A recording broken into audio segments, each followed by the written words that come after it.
Qanımız bədəninizdə gecə-gündüz işləyir. Bu möcüzə necə baş verir?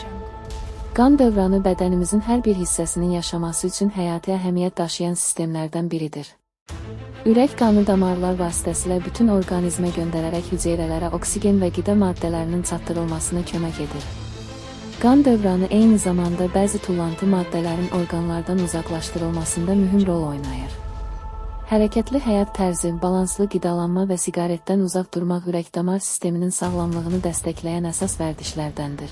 Uzun müddət hərəkətsiz qalmaq və sağlam olmayan həyat tərzi ürək-damar sağlamlığına mənfi təsir göstərə bilər. Sinə ağrısı, nəfəs darlığı, qəfil zəiflik və ya digər ciddi əlamətlər yaranarsa, təcili tibbi yardım almaq vacibdir. Unutmayın, qan dövranınız dayanmadan işləyir və onun sağlamlığı bütün bədəniniz üçün böyük əhəmiyyət daşıyır. Sağlamlığınızı qoruyun, çünki sağlam həyat xoşbəxt həyat deməkdir. Yeni faydalı videolar üçün Namiq Zeynalzadə TV-ni izləməyi unutmayın.